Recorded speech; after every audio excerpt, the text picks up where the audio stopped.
مسند شریف میں یہ حدیث مبارکہ ہے، تقریباً حدیث نمبر ہے 1363 حدیث سنیں۔ حضور اکرم صلی اللہ علیہ وآلہ وسلم نے فرمایا، جو تم میں جو اپنا مال و دولت اپنی بیوی پر خرچ کرتا ہے، بیوی پر خرچ کرتا ہو، تو وہ سمجھ لیں کہ وہ جو خرچ کیا وہ تمہارے لیے صدقہ ہے۔ اگر ہم بیوی پہ خرچ کرتے ہیں اپنی، حضرات محترم اکثر اوقات یہ کہتے ہیں لو جی وہ بیوی کو اتنا اتنا کھلا رہا ہوتا ہے، اتنا اتنا اڑا رہا ہوتا ہے، اتنا کچھ کھلا رہا ہوتا ہے، کچھ بیوی کے لیے چیز لے آئے تو گھر میں رولا ڈال جاتا ہے، لو جی اس نے بیوی کے لیے سوٹ لے آئے، یہ لے آئے۔ اگر بندہ اپنی بیوی کے لیے یہ کرتا ہے نا کام، تو اس کا حق ہے، مرد کا حق ہے اپنی بیوی کے لیے یہ اس کو اخراجات پورے کرنا یا اس کو کوئی چیز لا کے دے دینا، یہ بری بات نہیں ہے۔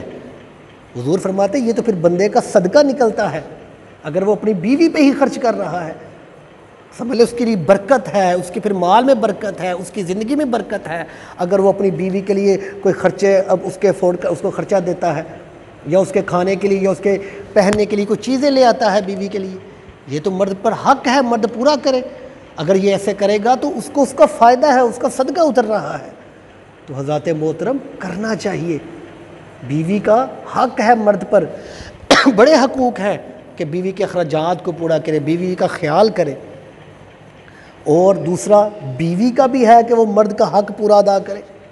مرد کو عورت کے لیے، عورت کو اپنے خاوند کے لیے کہ اس کا حق پورا ادا کرے، اس کے حکم کے بغیر کوئی ایسا کام نہ کرے، اس کے حکم کے بغیر کوئی ایسا فعل نہ کرے جس سے وہ روک دے، کہ وہ روکے جی یہ کام نہ کرو، تو بیوی کا کام ہے رک جائے۔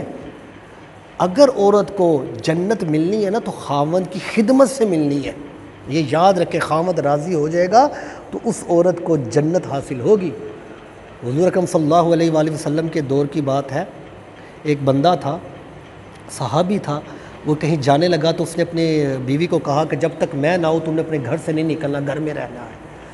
اب جب وہ بندہ چلا گیا نا تو اس بیوی کے 2 گلیاں چھوڑ کے اس کے والد کا گھر تھا، تو اس نے حضور اکرم صلی اللہ علیہ وآلہ وسلم کے پاس پیغام پہنچایا کہ یا رسول اللہ میرے والد یہ ساتھ رہتے ہیں، کیا میں ان کے پاس ان کو ملنے چلی جاؤں؟ ویسے میرے خاوند مجھے روک کر گئے ہیں، گھر سے نہیں نکلنا، کیا مجھے اجازت ہے اپنے والد کو ملنے کی؟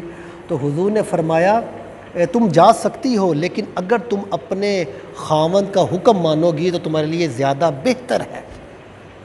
وہ عورت گھر میں رہ گئی، وہ نہ گئی۔ کچھ دنوں بعد اس کا جو والد تھے وہ بیمار ہو گئے، خبر آئی وہ بیمار ہے، تو حضور کی بارگاہ میں پیغام بھیجا اس عورت نے کہ یا رسول اللہ میرے والد بیمار ہو گئے ہیں، کیا میں ان کو پوچھنے کے لیے چلی جاؤں؟ ویسے میرے خاوند نے مجھے روکا ہوا ہے گھر سے نکلنے کے لیے۔ تو حضور نے فرمایا تم جا سکتی ہو، لیکن اگر تم خاوند کے حکم پر رہو گی نا تو تمہارے لیے بہتر ہے۔ وہ عورت پھر نہ گئی، وہ گھر میں رہی خاوند کے حکم کے مطابق۔ تو کچھ دنوں بعد اس کا جو تھے وہ خاوند، وہ اس کے جو والد تھے وفات پا گئے۔ جب وفات پا گئے تو کیا ہوا، وہ حضور کے پیغام بھیجا یا رسول اللہ۔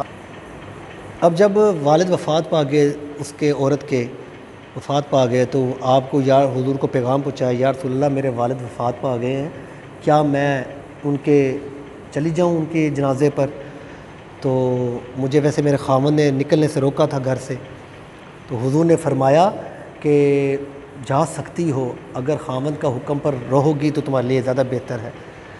تو کچھ دیر بعد میرے نبی کریم نے خود کسی کو بھیجا، جاؤ دیکھ کر آؤ کہ وہ عورت جو ہے وہ اپنے والد کے جنازے پر گئی ہے۔ تو جب وہ صحابی گئے دیکھنے کے لیے تو آ کر بتایا یا رسول اللہ وہ عورت تو اپنے گھر میں رہی ہے، وہ اپنے والد کے جنازے پر بھی نہیں گئی، اس نے اپنے خاوند کا حکم مانا ہے۔ تو حضور نے فرمایا جاؤ اس کو خوشخبری سنا دو کہ اس نے اپنے خاوند کی حکم مانا ہے، تو اللہ تبارک و تعالی نے اس حکم کے بدلے اس کے والد کو بھی بخش دیا ہے اور اس کو بھی بخش دیا ہے، اس کو بھی بخش دیا ہے کہ اس نے اپنے خاوند کا حکم مانا ہے، اہمیت دی ہے، تو کتنا اجر و ثواب ہے۔ تو آج حضرات محترم آج کل وقت کیا گزر رہا ہے؟ آج کل وقت یہ گزر رہا ہے، اگر خاوند نے عورت کو روک دیا نا کہ تم نے وہاں پر نہیں جانا، تو عورت لڑائی ڈال کر بیٹھ جائے گی میں اتھے ہی جانا ہے، وہ لڑائی ڈال لے گی میں نے تو جانا مجھے روکا کیوں ہے، مجھے فلاں گھر جانے سے روکا کیوں ہے۔ یہاں تک کہ کئی ایسے معاملات ہوتے ہیں کہ اسی وجہ سے شروع ہو جاتے ہیں کہ کیوں روکا کیوں ہے جانے سے، وہ لڑائیاں ڈل جاتی ہیں، طلاقوں تک کا بات چلی جاتی ہے۔ کیا ملتا ہے مجھے یہ بتائیں نا، کیا اس عورت کو کوئی ایسا کچھ ملتا ہے، کچھ حاصل ہوا؟ وہ دنیا میں بھی اس کی بے سکونی اور آخرت میں بھی بے سکونی ملے گی۔ اگر خاوند نے روک دیا نا کسی جگہ پر جانے سے، تو عورت کا حکم ہے کہ وہ رک جائے، خاوند کی مانے۔ آج کل تو ہوتا ہی ایسا ہے جی، روکا کیوں ہے، کس لیے روک دیا ہے، ساتھ رشتہ دار بھی مل جاتے ہیں، ہاں جی ہمارے گھر آنے سے روکا کیوں ہے اپنی بیوی کو۔ اللہ تبارک و تعالیٰ ایسی پریشانیوں سے سب کو دور فرمائے، اللہ تبارک و تعالیٰ فضل فرمائے سب پر۔